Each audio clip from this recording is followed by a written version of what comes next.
Students, मैं हूं अर्पिता और आप है मेरे YouTube channel grow with biology में। आज जो टॉपिक हम देखने जा रहे हैं वो है maintenance of industrially important micro organism, जो कि फर्मेंटेशन टेक्नोलॉजी का एक पार्ट है। जो हमने लास्ट क्लास में पढ़ा था कि आइसोलेट करना है इंडस्ट्रियली इंपॉर्टेंट माइक्रो ऑर्गेनिज्म, तो आइसोलेट करने के बाद उसको मेंटेन भी करना होगा। हम बार बार आइसोलेशन करेंगे तो ऑर्गेनिज्म बदल जाएगा और एफिशिएंसी भी चेंज होने लगेगी। तो अब हम पढ़ना है हमको कि किस तरह से उस माइक्रो ऑर्गेनिज्म को आप मेंटेन करते हो।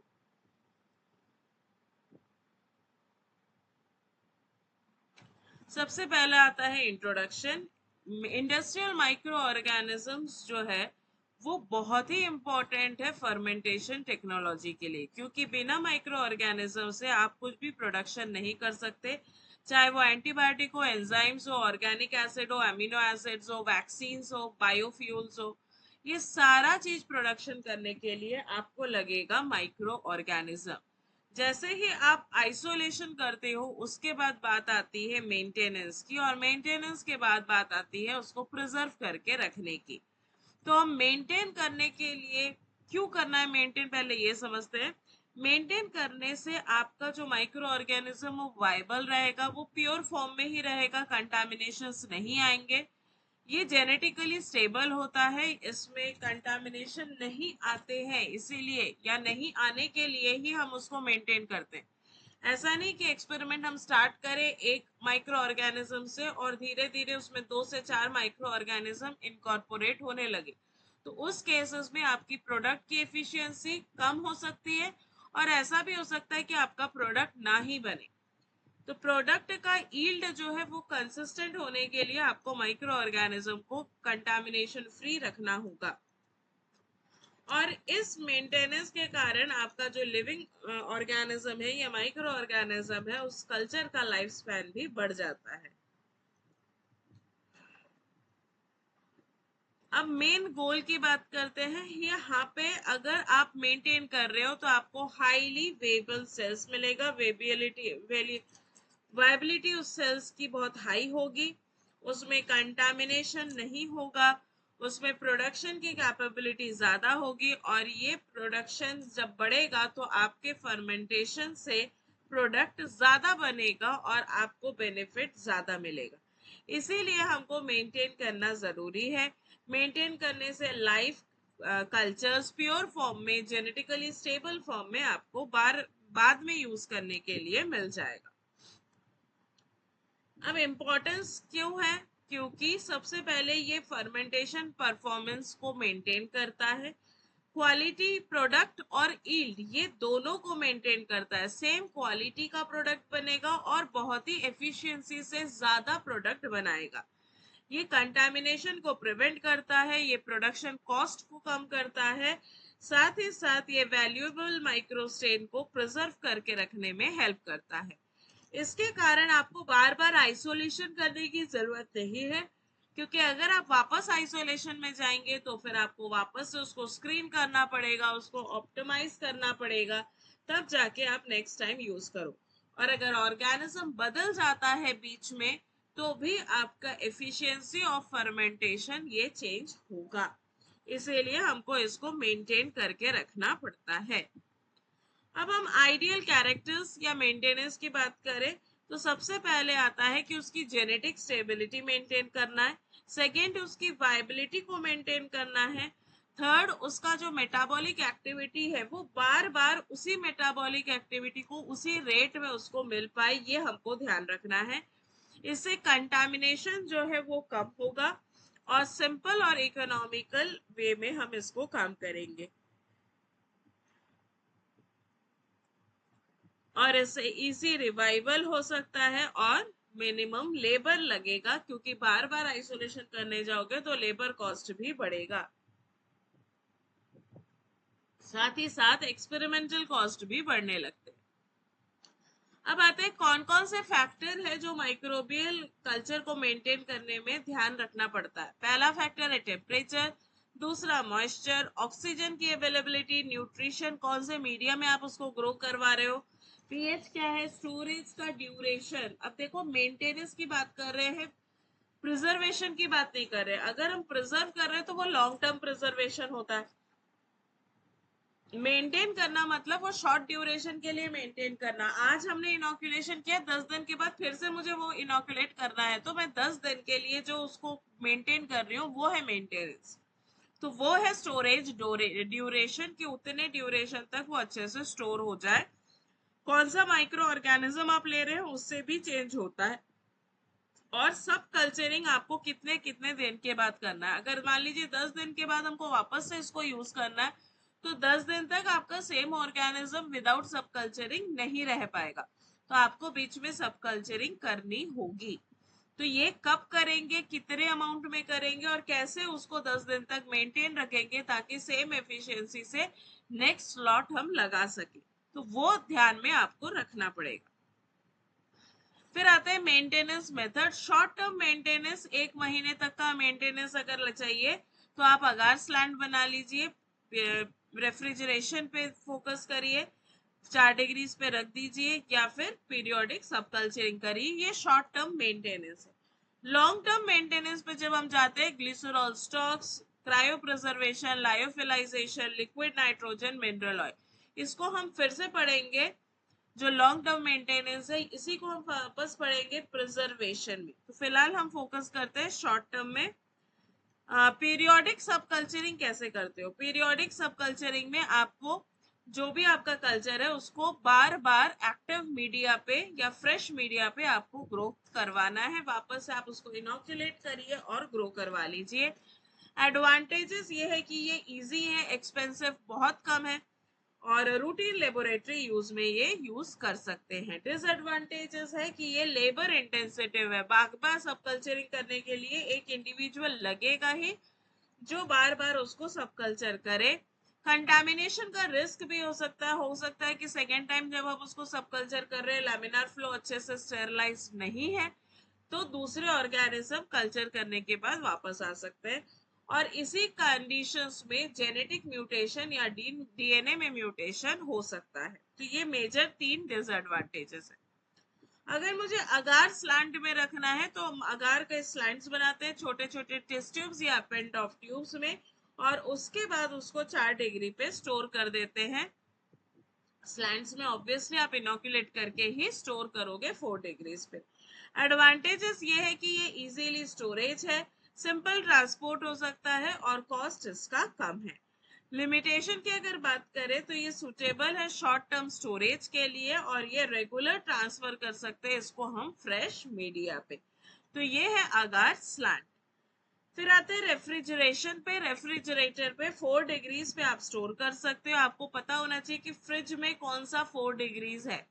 तो जहां पे आपका फ्रिज में पार्ट जो 4 डिग्रीज है उस फ्रिज में आप उसको आराम से स्टोर कर सकते हो, या जो आइसक्रीम स्टोरेजेस आते हैं उसमें भी 4 डिग्रीज का टेम्परेचर मेंटेन करके आप उसको स्टोर कर सकते हैं। ये स्लो माइक्रोबियल मेटाबॉलिज्म में हेल्प करता है। सेल्स जो है वो वाइबल रहता है वीक से मंथ्स तक, 1 से 1.5 महीने तक ये आराम से मेंटेन रह सकता है। और ये मेथड लेबोरेटरी में ज्यादा यूज होती है। लिमिटेशन ये है कि ये लॉन्ग टर्म मेंटेनेंस में आप इसको यूज नहीं कर सकते हैं, और अगर बहुत देर तक आप इसको रख देते हैं या महीनों तक यूज नहीं कर रहे, 2-3 महीने हो गए आपने यूज नहीं किया है, तो इसकी वायबिलिटी जो है वो धीरे धीरे कम होने लगती है। फिर आते हैं ग्लिसरॉल स्टॉक का मेंटेनेंस, जो कि हमारे फाइनल या मेजर प्रिजर्वेशन में जाता है। ग्लिसरॉल स्टॉक 15 से 25% ग्लिसरॉल स्टॉक बनाता है और उसको -80 डिग्रीज पे स्टोर करते हैं। इसको हम पूरी तरह से डील करेंगे नेक्स्ट वीडियो में, जो कि होगा हमारा preservation of micro organism. Next आता है क्रायो प्रिजर्वेशन। ये भी लॉन्ग टर्म प्रिजर्वेशन का टेक्निक है, इसको भी हम प्रिजर्वेशन में डील करेंगे। अभी के लिए आप इतना याद रखिए कि क्रायो प्रिजर्वेशन जो है ये -80 डिग्रीज पे होता है और ये लिक्विड नाइट्रोजन पे स्टोर होता है और -196 डिग्री पे ये स्टोरेज हो जाता है। धीरे धीरे हम टेम्परेचर को रिड्यूस करते जाते हैं और फिर उस कल्चर को -196 डिग्रीज पे रख देते हैं। तो -196 पे सेल्स अब मेटाबॉलिक एक्टिविटी बिल्कुल नहीं कर पाता, उसका पूरा मेटाबॉलिक एक्टिविटी रुक जाता है और वापस में आप जब उसको वापस विड्रॉ करते हो और फिर कल्चर में यूज करते हो तो ये बहुत अच्छे से ग्रो कर सकता है।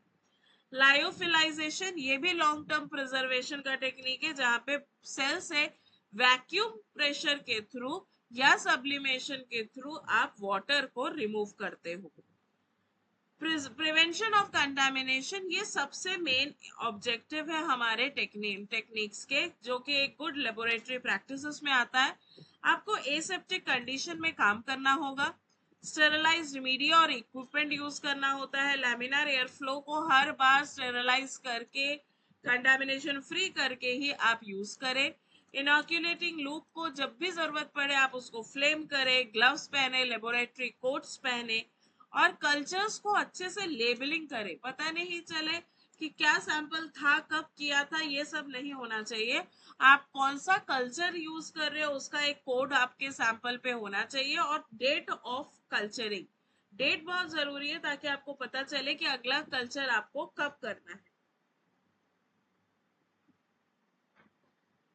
नेक्स्ट आते हैं कंटामिनेशन फ्री कल्चर्स या कंटामिनेटेड कल्चर्स, जो कि हमको डिस्पोज करना है उसको भी विथ ड्यू रेस्पेक्ट कि उसमें माइक्रो ऑर्गेनिज्म हो सकता है, तो उसको कंटामिनेशन फ्री करके ही हम उसको डिस्पोज ऑफ करेंगे।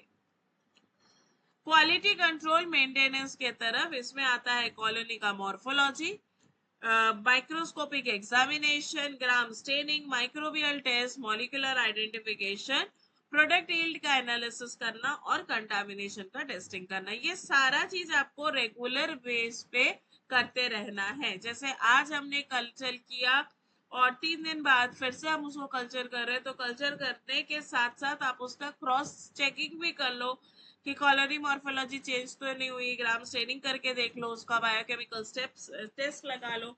हाँ, पर जब हम बहुत अच्छे से एडेप्टेड हो जाते हैं, हमको कॉन्फिडेंस आ जाता है कि हाँ हम हमारा कल्चर एकदम सही है, इसमें कोई कंटामिनेशन नहीं है, सेम रिजल्ट आ रहा है, तो मॉलिक्यूलर टेक्निक्स को स्किप कर सकते हैं क्योंकि मॉलिक्यूलर टेक्निक एक्सपेंसिव है। पर अगर लॉन्ग ड्यूरेशन का गैप है कल्चरिंग में तो फिर मॉलिक्यूलर टेक्निक्स करने से कंफर्मेशन एकदम सही सही हो जाता है। जेनेटिक स्टेबिलिटी की मोबिलिटी में आता है म्यूटेशन का चेक करना, प्लाज्मिड का लॉस हुआ है कि नहीं, एंजाइम प्रोडक्शन कम हुआ है कि नहीं, एंटीबायोटिक यील्ड हो रहा है कि नहीं हो रहा है, या कोई फर्मेंटेशन कैरेक्टरिस्टिक्स में चेंजेस आ रहे हैं। मॉनिटरिंग में आता है पीसीआर, डीएनए सीक्वेंसिंग, प्लाज्मिड की प्रोफाइलिंग और प्रोडक्ट का एनालिसिस। तो ये सारे टेक्नोलॉजीज साइड बाय साइड चलते रहते हैं जहां पे फर्मेंटेशन टेक्नोलॉजी होता है। फिर आते हैं मेंटेनेंस ऑफ माइक्रो ऑर्गेनिज्म, जैसे माइक्रो ऑर्गेनिज्म को किस मेथड में हम स्टोर करते हैं। जैसे हिस्टेरेशिया क्लोलाई है तो ग्लिसरॉल स्टॉक पे स्टोर कर सकते हो, बैसिलस को आकार स्लैंट या क्रायो प्रिजर्वेशन में स्टोर करते हैं, ईस्ट को फ्रीज ड्राइंग या ग्लिसरॉल स्टॉक में कर सकते हो, एस्परजिलस नाइगर में सिलिकल जेल या फिर लायोफिलाइजेशन मेथड यूज होता है, पेनिसिलियम के लिए फ्रीज ड्राइंग कर सकते हैं और स्ट्रेप्टोमाइसिस के लिए क्रायो प्रिजर्वेशन करते हैं। ये कुछ एग्जांपल्स मैंने बताए, हर वक्त जरूरी नहीं है कि आपको ऐसा ही करना है। आप जो ऑर्गेनिज्म आइसोलेट किए हो उसके लिए जो बेस्ट मेथड आपके लेबोरेटरी में दिख रहा है आप उस मेथड को फॉलो कर सकते हैं। कॉमन प्रॉब्लम्स की अगर हम बात करें तो इसमें कंटामिनेशन आ सकता है, म्यूटेशन आ सकता है, वेबिलिटी लॉस हो सकती है, प्रोडक्ट फॉर्मेशन का एफिशिएंसी कम हो सकता है, डिहाइड्रेशन हो सकता है कल्चर का, इक्विपमेंट में फेलियर आ सकता है, लेबलिंग में एरर्स हो सकता है। प्रिवेंटिव मेजर्स में आता है डुप्लीकेट कल्चर का मेंटेन करना, फॉलोइंग एसओपीज को फॉलो करना, मॉनिटर स्टोरेज कंडीशन को बार बार मॉनिटर करना और वायबिलिटी टेस्ट करते रहना। तो ये प्रिवेंटिव मेजर्स है जिससे आप प्रॉब्लम्स को जल्दी डायग्नाइज कर पाओ और उसको सॉल्व भी कर पाओ। रिसेंट एडवांटेज में बहुत सारे कल्चर मेंटेनेंस के टेक्निक डेवलप हुए हैं, जैसे automatic culture bank, cryo banking system, robotic sample management, digital inventory system, genomic monitoring, AI assistant, strain management, international microbial culture repositories के बहुत ज्यादा फायदे हैं कि आप अगर एक बार अपना आइडेंटिफिकेशन करवा रहे हो अपने ऑर्गेनिज्म का, तो आप उसी को बोल सकते हो कि मेरे ऑर्गेनिज्म को आप स्टोर कर लो ताकि इन फ्यूचर अगर मुझे लगे तो फिर मैं आपसे वापस ले सकूं। तो ये बहुत हेल्पफुल है। बाकी सारे टेक्निक्स जो डेवलप हुए हैं बहुत ही हेल्पफुल है आपके एक्सपेरिमेंट्स को और इजी करने में। Maintenance of comparison of maintenance method, इसमें आते हैं अगार स्लैंट। अगर आप अगार स्लैंट कर रहे हैं तो ड्यूरेशन उसका वीक है, 1 वीक के अंदर आपको उसको रिकल्चर करना है। रेफ्रिजरेशन में 1 मंथ चल सकता है सब कल्चरिंग शॉर्ट टर्म के लिए। ग्लिसरॉल, क्रायो प्रिजर्वेशन और लायोफिलाइजेशन ये सालों साल के लिए, 2-4 साल आराम से आप एक बार लायोफिलाइज कर दिए तो 2-4 साल क्या 10 साल भी चल सकता है। कॉस्ट और वायबिलिटी की अगर बात करें तो जो ये ग्लिसरॉल है, क्रायो प्रिजर्वेशन और लायोफिलाइजेशन है, ये वायबिलिटी भी मेंटेन करता है, जेनेटिक स्टेबिलिटी भी रहता है। सब कल्चरिंग में जेनेटिक स्टेबिलिटी कम होता है, खर्चा भी कम है और वायबिलिटी मॉडरेट है, जबकि क्रायो प्रिजर्वेशन और लायोफिलाइजेशन के खर्चे ज्यादा है। तो ये टेबल आपके आंसर में होना जरूरी है। अब आते हैं एप्लीकेशन। हम प्रॉपर मेंटेनेंस करने के लिए हम कहाँ ये फर्मेंटेशन का एप्लीकेशन होता है। Antibiotic production company, vaccine production, ये सारे जो कंपनीज आपको दिख रहे हैं स्क्रीन पे, ये सारे जगह पे आपके फर्मेंटेशन टेक्नोलॉजी के साथ साथ माइक्रोबियल ऑर्गेनिज्म को प्रिजर्व करना, मेंटेन करना, ये सब होता रहता है। फिर अगर हम फाइनली कंक्लूड करें तो मेंटेनेंस इंडस्ट्रियल इंपॉर्टेंट ऑर्गेनिजम्स का बहुत ही जरूरी है ताकि उसकी वायबिलिटी, प्योरिटी, जेनेटिक स्टेबिलिटी और प्रोडक्ट एफिशिएंसी बनी रहे। ये आपको मेंटेन करने में हेल्प करेगा। इसमें आपको कॉमन प्रैक्टिस में रखना होगा कि सब कल्चरिंग कितने दिन में करना है, फर्मेंटेशन कब कब करना है, और उसके बाद इसमें बहुत अच्छे अच्छे माइक्रो ऑर्गेनिज्म है जिसको आप इन फ्यूचर यूज कर सकते हो।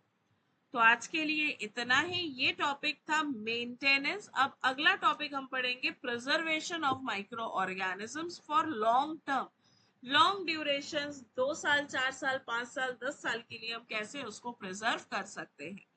तो यहाँ तक बने रहने के लिए बहुत बहुत धन्यवाद। टॉपिक अगर समझ में आया हो तो एक लाइक करिए, शेयर करिए और अपने फ्रेंड्स के साथ उसको भी शेयर करते रहें। चैनल को सब्सक्राइब करिए, बेल आइकन प्रेस करिए ताकि अपकमिंग वीडियो आप तक पहुंच सके।